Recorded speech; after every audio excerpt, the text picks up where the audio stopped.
Negative तो हटाइए, नहीं तो आप 10-20 और नेगेटिव ले आइए। हम लोग पास ही नहीं कर पाए कहियो। 2 साल से पढ़ रहे हैं। अगर आपको लेना है नेगेटिव या फिर जो भी लेना है पीटी मेंस, आप अगले साल से लीजिए ना, टीआरई 5 पे लीजिएगा, इंटरव्यू भी ले लीजिएगा। नैरेटिव चेंज करना चाहिए हमारे समाज में, लेकिन जो अनपढ़ है वो बताता है नैरेटिव चेंज करना चाहिए, नैरेटिव सेट करना चाहिए, दोनों अलग अलग है। सेट करना चाहिए। एक एजुकेटेड मिनिस्टर होने चाहिए हमारे सब इसमें। तो एग्जाम में एकदम धांधली के लिए अपारदर्शिता रहेगा, मतलब बिल्कुल नहीं पारदर्शिता रहता है। हमारी मौजूदगी राजधानी पटना के धारणा स्थल गर्दनी बाग पे है। देखिए, छात्र नेता दिलीप कुमार ने जो है लगातार शिक्षा मंत्री से वार्ता करने के लिए जो है तैयार है, लेकिन शिक्षा मंत्री अभी तक कोई भी वार्ता करने के लिए उनके पदाधिकारी नहीं पहुंचे हैं। और लगातार जो है ये लोग, महिलाएं हैं, देखिए लड़कियां भी है, और लंबे समय से ये लोग जो हैं बैठे हुए हैं टीआरई 4 के विज्ञापन को लेकर के। लेकिन टीआरपी 4 का जो है नोटिफिकेशन जारी कर दिया गया, लेकिन अब आप लोग क्यों बैठे हैं? हम लोग नोटिफिकेशन जारी किया गया, उसमें मतलब कुछ सब्जेक्ट का तो सीट नहीं दिया गया, बोला गया बाद में ऐड किया जाएगा, वो तो ठीक है एक तरीके से। लेकिन बहुत सारे में मतलब इतना सारा रूल ला दिया गया है। इतने टाइम से हम लोग एक एग्जाम के लिए पढ़ रहे थे, और अब जो है पीटी मेंस दोनों ला दिया गया। पीटी मेंस के साथ साथ निगेटिव लाएगा, वो भी 2। अगर हम क्वेश्चन नहीं टिक करेंगे तो भी मार्क्स कटेगा, अगर गलत टिक करेंगे तो भी मार्क्स कटेगा। तो आप एक काम करिए, आप सीट वापस ले लीजिए। बोलिए हम दब्बे नहीं कहेंगे टीआरई 4, डायरेक्ट टीआरई 5 देंगे। आप लोग डायरेक्ट टीआरई 5 में आइएगा, क्योंकि ऐसे तो कोई नहीं पास कर पाएगा। अभी बोलते हैं शिक्षा मंत्री कि हम लोग पढ़े लिखे नहीं है, हम लोग से नहीं निकलेगा। आप काबिल से कहते हैं, हम लोग बीपीएससी का स्टूडेंट, हम लोग को नहीं पता कि प्री और मेंस किसको कहते हैं। एसएससी वाले हैं हम लोग से ज़्यादा देखे हैं वो लोग। इतना हम लोग पढ़ते हैं, एसएससी का स्टूडेंट का कितना बुरा हाल हो रखा है। हम लोग पढ़ते हैं, हम लोग को नहीं पता कि हम लोग से निकलेगा कि नहीं निकलेगा। तो जो आप ये बोल रहे हैं, हम सुने कल उनका, वो बोले कि उनको बहुत सारा बच्चा मैसेज किया है कि मतलब बोल रहा है पीटी मेन से हम खुश है। कौन सा बच्चे का मैसेज आप दिखाइए जरा, पीटी मेन से बच्चा खुश है बड़ा। पीटी मेन से तो ठीक है भैया, कम से कम निगेटिव तो हटाइए, नहीं तो आप 10-20 और निगेटिव ले आइए। हम लोग पास ही नहीं कर पाए कहियो। 2 साल से पढ़ रहे हैं। अगर आपको लेना है निगेटिव या फिर जो भी लेना है पीटी मेंस, आप अगले साल से लीजिए ना, टीआरई 5 पे लीजिएगा, इंटरव्यू भी ले लीजिएगा। जो करना है कीजिएगा, पर अभी मत कीजिए। हम लोग के पास टाइम ही ऑलरेडी आप 2.5 साल जा चुका है हम लोग का, और अभी और ये सब करेंगे पक्का 2 साल चला जाएगा। तो मतलब एक टीआरई 4 के लिए कितना लगता है कि सरकार जो है इसी समय को फंसा करके रखना चाहती है आप लोग? हाँ, तो यही कर रही है सरकार, क्योंकि हम पिछले 31 जुलाई से ये सब हो रहा है, तब से आया है। 31 जुलाई से हम आ रहे हैं, बार आ रहे हैं, डेली हर दिन आते हैं। हम लोग का पैसा खर्चा होता है, आके दिन भर बैठते हैं। हम लोग को लाइब्रेरी में पढ़ने गया है, और हम लोग यहाँ पे बैठे हुए रोड पे बोलते हैं शिक्षा मंत्री मिलो। अगर उनसे जाके निगेटिव का बात करेंगे, कहेंगे ये मेरे अंदर नहीं आता, बीपीएससी के अंदर आता है। बीपीएससी का कोई अधिकारी मिलेगा हम लोग से? मुँह पे गेटवा बंद कर देता है, कैसे मिलेंगे बीपीएससी वाला से? बताइए आप ही। अपने फर्स्ट डे से हैं, देख रहे हैं लगातार जो है आप शिक्षा मंत्री, बीपीएससी, क्या सरकार की रवैया है? सरकार की रवैया बस इस तरह से है कि वो पीटी मेंस लगाकर इलेक्शन तक ये सीट को खींचना चाहती हैं। पहला मुद्दा तो ये है। दूसरा कि अगर पीटी मेंस आप जोड़ते हैं, तो मैं चैलेंज करती हूँ कि अगर एक बार निगेटिव मार्किंग के साथ सिर्फ पीटी एजुकेशन मिनिस्टर निकाल कर दिखाते हैं, तो स्टूडेंट सारे पढ़ाई छोड़ के सड़क पे बैठ जाएंगे। वो तो छोड़ देंगे वापस, लगा के निकाल लेंगे। नहीं, उन लोग का गार्डिंग हम लोग करेंगे। उन लोग कहेंगे कि सारा चीज मेरे हिसाब से वो नहीं, स्टूडेंट रहेगा टीचर, स्टूडेंट रहेगा गार्डर। करे एग्जाम और पीटी मेंस में 40 स्टूडेंट को पढ़ाने के लिए आईएएस लेवल चाहिए, और बिहार के एजुकेशन को चलाने के लिए कुछ नहीं चाहिए। यही एजुकेशन मिनिस्टर का होना चाहिए। खुद का एजुकेशन का तो पता नहीं, और दूसरे का एजुकेशन का सर्टिफिकेट चेक करवाते हैं। हम लोग को कुछ नहीं, बस टीआरई 4 का एकल एग्जाम विदाउट निगेटिव जल्द से जल्द चाहिए। 2600 वैकेंसी जारी करो के लेकर के जो है बैठे हुए हैं। एक तरफ जी, ये सम्राट चौधरी, दूसरी तरफ शिक्षा मंत्री, इस्तीफा दो, क्यों बैनर लेकर टंगे हुए हैं? जी, इसलिए क्योंकि बोले थे कि 26,000 वैकेंसी लाएंगे, और ये अपने वादे से मुकर गए। ठीक है, और सीट कितना 407 लाए हैं। पहले बोले थे कि 26,000 लाएंगे, अब 407 लाए हैं। तो हम इसका रिक्ति बढ़ाने के लिए बैठे हुए हैं। साथ में जैसे टीआरई 1, 2, 3 में एग्जाम हुआ, वैसे ही सेम पैटर्न पे टीआरई 4 में भी एग्जाम हो। निगेटिव मार्किंग हटाओ, पीटी मेंस है वो हटाओ। अगर नहीं हटाता तो क्या करेगा आप? तब तक हम लोग यहीं पे बैठे रहेंगे। बैठे रहिएगा आप लोग? बिल्कुल बैठे रहेंगे। क्या मांग है? मुख्य मांग यही है कि जिस तरह से 3 एग्जाम हुआ है, ये भी एग्जाम हो टीआरई 1, 2, 3 की तरह। पीटी मेंस नहीं, सिंगल एग्जाम हो, नेगेटिव मार्किंग नहीं हो। वही पैटर्न पे हो जिस पैटर्न पे हम लोग 2 साल से तैयारी कर रहे हैं। लेकिन शिक्षा मंत्री तो वार्ता के लिए कोई आए हैं कि नहीं आए हैं आप लोग? नहीं नहीं कोई नहीं आया है। आगे आप लोग आंसर भी करिएगा।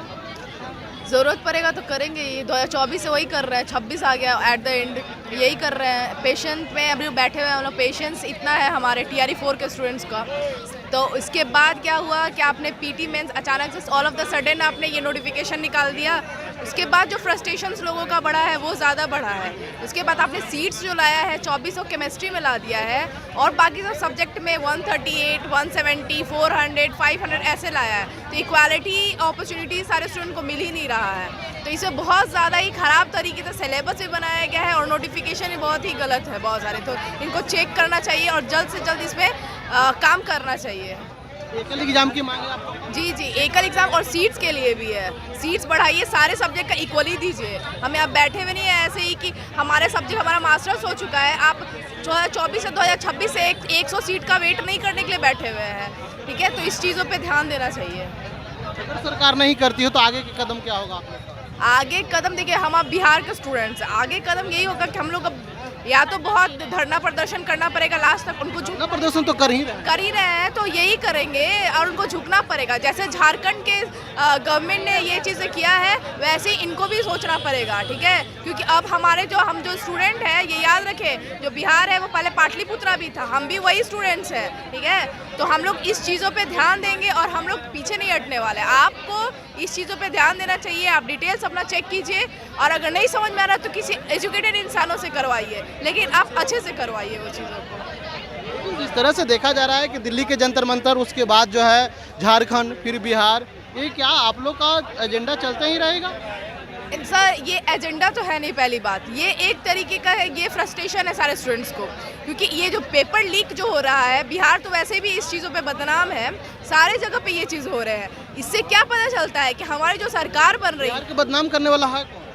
हमारा जो नेता होता है और कौन है, वो करप्टेड है। सारे नेता जो अभी, हम किसी एक पर्टिकुलर का नहीं है, आप एक पर्टिकुलर सारे जितने भी बीजेपी हुआ, कांग्रेस हुआ, जितने भी है, किसी में ऐसा नहीं कि सब बहुत समझदार और ये है। जो इंसान एजुकेटेड रहता है ना, हमारा जो पॉलिटी में भी आप पढ़िएगा ये चीज़ कि ये चीज़ जो एजुकेटेड रहता है वो पॉलिटिक्स से थोड़ा दूर रहता है, पॉलिटिक्स से, लेकिन उनको ही पॉलिटिक्स में आना चाहिए। तो नैरेटिव चेंज करना चाहिए हमारे समाज में। लेकिन जो अनपढ़ है वो बताता है नैरेटिव चेंज करना चाहिए, नैरेटिव सेट करना चाहिए, दोनों अलग अलग है। सेट करना चाहिए, एक एजुकेटेड मिनिस्टर होने चाहिए हमारे सब इसमें, इसीलिए कहते हैं कि अभी जो स्कूल बना उसको भगवा कलर करने की बात कर रहे हैं, बोले कि वहाँ पे और टीचर ये भगवा कलर वो तो छोड़िए कि ये मेरा मुद्दा यही है कि जिसका 30 मार्क्स में हो रहा है, मेरा 89 मार्क्स हो रहा है, 89 मार्क्स कट ऑफ पे हो रहा है। तो ये सब चीज़ होना चाहिए ना, चेंजेस होना चाहिए। इस्तीफा भी मांगते हैं आप लोग? जी, इस्तीफा मांगते हैं और आप अगर इस्तीफा नहीं दे रहे हैं तो आप प्लीज़ इसमें चेंजेस लाइए जितना हो सके जल्दी। 2026 अबाउट टू एंड है। कोई समय निर्धारित होगा ना? जी जी, अभी क्या चल रहा है, अगस्त चल रहा है, अक्टूबर अगस्त के लास्ट तक प्लीज़ ये चीज़ दे दीजिए और ताकि हम लोग प्रिपरेशन कर सके। 2024, 25, 26 हमारा फ्रस्ट्रेशन लेवल ख़त्म हो चुका है, अब हम लोग और नहीं सह सकते और नहीं वेट भी कर सकते हैं अब, तो इसलिए इसको चेंजेस लाना चाहिए। पढ़ना भी जरूरी है। देखिए, तो यहाँ पे छात्राएँ लगातार जो है प्रदर्शन कर रहे हैं और कुछ हम स्टूडेंट से भी बात करेंगे, लेकिन यहाँ पे देखिए इन लोग का कहना है कि देखिए लगातार जो है शिक्षा मंत्री जो सीट बढ़ा नहीं रहे हैं, दूसरी बात जो है एकल एग्जाम की बात कर रहे हैं, उसको लेकर के जो है ये लोग धारणा पर बैठे हुए हैं। ये देखिए, BSSC संविदा वेटेज हटाया जाए तथा परीक्षा की तिथि घोषित किया जाए, इसको लेकर के हाथ में तख्ती लेकर के कहाँ से आए हैं पहले ही बताइए आप? आरा से आए हैं। आरा से आए हैं। क्यों ये सब हटाने की बात कर रहे हैं? बोल रहे हैं कि 25% जो संविदा वाले हैं उनको मिल जाएगा, मतलब 600 में 150 उनको ऐसे ही मिल जाएगा बिना पढ़े लिखे, मतलब। और जो फ्रेश कैंडिडेट है उनको ये मतलब ये पीछे रह जाएंगे। तो हम लोग इसलिए करें कि 25% संविदा वेटेज हटाए और परीक्षा की तिथि जल्द घोषित हो। 4 साल होने जा रहा है, अभी तक 4 साल में परीक्षा नहीं दे पाया बिहार से, डेट नहीं जारी कर पाया। तो इसीलिए हम लोग बिहार में दिल्ली वाला भी जारी उससे बड़ा होगा, वो तो झांकी था, इससे पूरा होगा, उससे पूरा बाकी है। क्या लगता है कि मानेंगे आप लोग की बात शिक्षा मंत्री? क्यों नहीं मानेंगे, जरूरी मानेंगे। बहुत अच्छा हो रहा है और होता रहेगा। कई जो छात्र हैं, छात्राएं हैं, आप पेरेंट्स हैं या स्टूडेंट हैं? स्टूडेंट हैं। क्या लग रहा है कि आप लोग का एज निकल रहा है, अभी तक जो है बहाली नहीं दे रही है सरकार, डेट घोषित नहीं कर रही है, बहुत सवाल है, बहुत सारा सवाल है। 3 साल हो गया है बिहार एसएससी इंटर लेवल का वैकेंसी आया हुआ, आज तक एग्जाम का डेट नहीं दिया तो एग्जाम कहाँ से होगा। इसके साथ साथ है इसमें जो कार्बन कॉपी दिया जाए मार्कशीट का आंसर की जारी किया जाए। बहुत तरह के अपारदर्शिता है। बिहार एसएससी जैसे बिहार में बिहार एसएससी हुआ है, सीएसबीसी हो गया है, उसका बीपीएसएससी हो गया है, उसके बाद कुछ ऐसे बोर्ड और है जो बिल्कुल अपारदर्शिता तरीका से ले रहे हैं, मतलब एक भी एग्ज़ाम क्लियर तरीका से नहीं कराता है और सारे एग्ज़ाम में एकदम धांधली के लिए अपारदर्शिता तरीका, मतलब बिल्कुल नहीं पारदर्शिता जाता है। हम लोग का मांग है कि सभी एग्जाम में क्वेश्चन कॉपी दिया जाए और उसके साथ आंसर की जारी किया जाए। विद्यार्थी संतुष्ट होंगे एग्जाम से। अब कैलेंडर जारी किया जाए पूरे साल भर का, जिस तरह से एग्जाम लेता है कैलेंडर जारी करते हैं। लगातार जो है ये लोग धरना पर बैठे हुए हैं। परीक्षा लागू करो। हम लोग, हमारा दुर्भाग्य है कि सरकार किसी की भी रहे, चाहे राजद, जदयू, बीजेपी, हम लोगों को अच्छा शिक्षा मंत्री सौभाग्य नहीं हुआ। सब बड़बोला, सब हवाबाज और सब छात्रों को गुमराह करने वाला। हमारी मांग है माननीय मुख्यमंत्री जी से कि मुख्यमंत्री जी, हम चाहते हैं कि आने वाले 20 साल आप राज करिए, लेकिन जो वादा किए 1 करोड़ नौकरी रोजगार मांग पूरा करिए और TRE 4 में एकल परीक्षा हो, नोटिफिकेशन जल्दी आए और रिक्तियों की संख्या बढ़े। BSSC से संविदा वेटेज हटे, नहीं नोटिफिकेशन आया है, लेकिन TRE 1, 2, 3 में जिस तरीके से हो रहा था एकल परीक्षा वैसा हो। बीपीएससी अपनी नाकामियों को छुपाने के लिए PT मेंस का रास्ता खोली है, फर्जीवाड़ा का रास्ता खोलने के लिए, अपने रिश्तेदारों को करने के लिए। और सबसे बड़ी बात, रिक्तियों की संख्या बढ़े। लाखों का वादा करके 32,000 भी नहीं दे रहे। आप बोले थे 2024 में TRE 4 देंगे, 25 में TRE 5 देंगे। आप 3 बार पात्रता स्टेट करवा दिए, 6 बार सीटेट करवा दिए। ये नहीं चलेगा। लाइब्रेरियन की बहाली आनी चाहिए, दरोगा बहाली में पारदर्शिता होनी चाहिए और जितने भी लंबित परीक्षाएं सबके साथ न्याय हो। हम लोग परेशान हैं BSSC के साथ, नौकरी आए। अगर ऐसा हो जाता है तो हम लोग माननीय मुख्यमंत्री जी का यहीं से स्वागत करेंगे। नारा लगाते के बाद उनके पास हम लोग मिठाई खिलाने जाएंगे। हमसे तो आपने सुना छात्र का जो मांग है, उन्होंने साफ तौर पर कह दिया है कि मुख्यमंत्री सम्राट चौधरी जी 20 साल राज करें, लेकिन जिस तरह से जो है आप प्रोपेगेंडा फैला रहे हैं, नफरती फैला रहे हैं, जो वादा किए हैं उस पर जो है खरा उतरना होगा आपको। इंसाइडर लाइव के लिए पटना से ब्रजेश कुमार।